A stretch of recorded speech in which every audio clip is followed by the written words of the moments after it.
Good morning, and thanks for joining us here on The Real Story. I'm Emma Wolforst. We told you about various cuts over the past few months to federal funding for nonprofits and services across the country.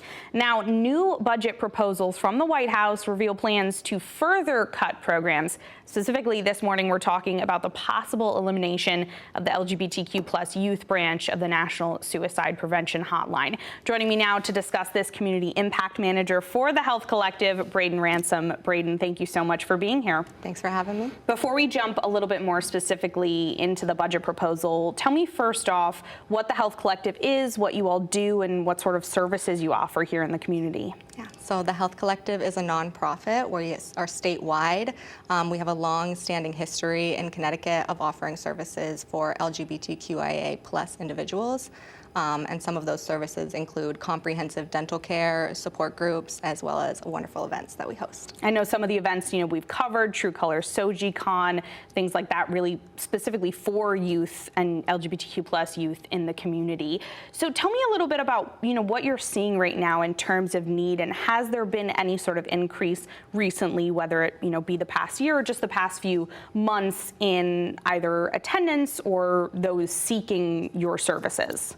Yeah, so we have seen an increase with everything that's happening at the sort of state level and higher federal government.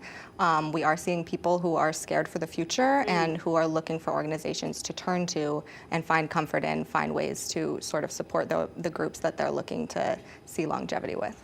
And so, as I mentioned this past week, it was reported by the Washington Post, a draft of the Trump administration's budget proposal calling for sweeping cuts to the Department of Health and Human Services overall, but that included eliminating funding for the specialized crisis services for LGBTQ plus youth.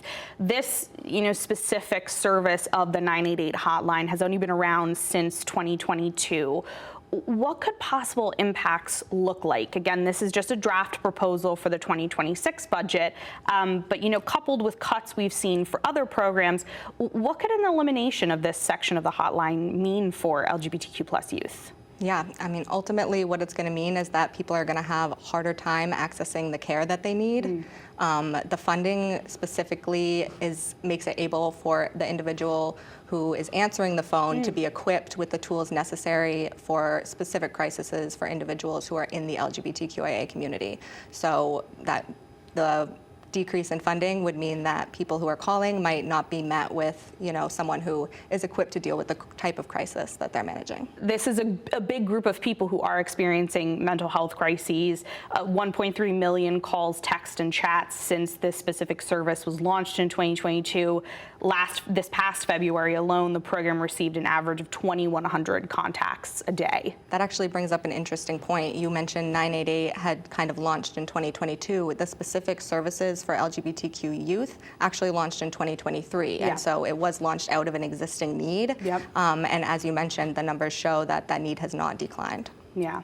And, how important is it then to have, those people who are specifically tailored to LGBTQ plus issues? It's completely important. Earlier, we had mentioned the True Colors Conference, SojiCon, that we host. It brought over almost 2,000 attendees this year. Wow.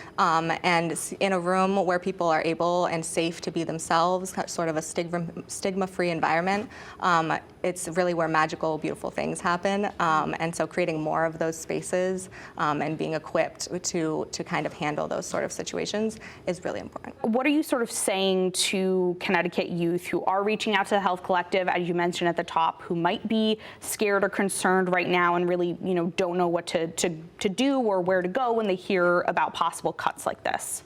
That's a great question, and there are many people with those concerns right now. What I want to say is that in Connecticut, we definitely have your back. There are still a lot of supports, the Health Collective being one of them. You can always reach out to us, healthcollective.org. We also, for people who are looking for support across the state, we do have a support group specifically in Manchester, but we have a lot of great support and community partners across the state. So Q Plus is one organization that hosts support groups across the state. Circle Care Center is another great reference for people to go to if they're looking for sort of medical and wellness needs. And so I do want to say that there are definitely supports in Connecticut, and nationally, the Trevor Project is always a support that people can go to. And do you think that this is something that you'll need to kind of bolster or backfill if we do see this budget proposal go into effect and we see the elimination of, these LGBTQ plus specialized services on a federal level? Is that something that state groups will need to step up, Health Collective being one of them?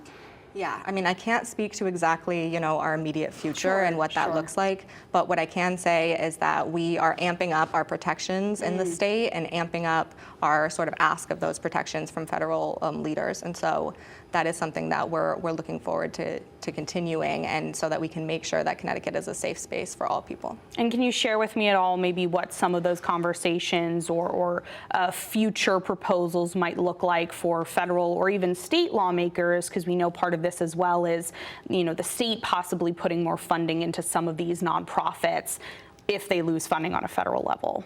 Yes, so we are definitely hoping, and we also think that our state has our back, as I mentioned before. And so those conversations are definitely happening, where we're looking at making sure that the people are protected to the best of our ability, for sure. And can you share with us at all any more, what you've been hearing or what some of your colleagues have been hearing from LGBTQ plus members of the community, from those you serve or those who, are maybe calling and asking for help? People are really frustrated right now. It's a really devastating time and scary. As you mentioned, this is just a proposed budget, but it's sort of a reminder that people's rights and things that we thought were sort of in place already are constantly at risk, and specifically LGBTQIA individuals, LGBTQIA youth, as we know, is one of our most vulnerable populations. And so it's really important that we look out for them right now. And would that sort of, be the response to anyone who says this is just a, budget proposal, you're sounding alarm too early, it hasn't gone into effect yet? What would you sort of say to that? Definitely. I would say that this is perpetuating an existing stigma, even just the proposal. People who are in the community, people who have friends and neighbors who are in the community are worried for them and worried for what that means. And so what do you want our federal lawmakers to know? As you mentioned, they have really had your back here in Connecticut. We've had all 7 of the delegation, Senate and House, fighting with LGBTQ plus youths and adults to keep rights available. But, what would you sort of say to them, or what message do you hope they take to Washington as they work through, in some cases, maybe having Congress push back on some of these budget proposals? Yeah, I hope that they take into account that our youth right now are going to be the next, set of adults who are entering the workforce. They make up the members of our community, and they may one day go on to be doctors to make up our legislation. So it's important to nurture these types of individuals at a young age. And like I mentioned before, it is one of our most vulnerable populations. So I would urge them to be protective of them. Yeah, and a lot of time I know some people say that, it's just fear-mongering, but we know, as I mentioned, some of those numbers of how often these systems have been used, and you mentioned Trevor Project as well, which does a lot nationally with suicide prevention. We know 988 as a whole has been really utilized, but specifically these LGBTQ plus services. What would you kind of say in response to it's just fear-mongering? Because we know that it might not just be ideations, these might be kids' lives. Yeah, that's really what I would say, that there are real lives at stake. We have the numbers that you brought up earlier to support the fact that these types of resources are being utilized. And not for everyone, but for some it really might be a last resort. And if they pick up the phone and they aren't met with a caring voice on the other end who can point them to proper resources specific to the crisis that they're trying to manage, then that might be the only call that they make, and they might not reach out for help again. Or they might find a different type of outsource that might not be healthy for them to kind of deal with those and manage those emotions. And so a lot of people who are in the LGBTQIA community don't always have someone who's in their immediate circle that they feel they can talk to, that they feel is a safe space to go to when they're in a moment of crisis. And so these type of services are life-saving.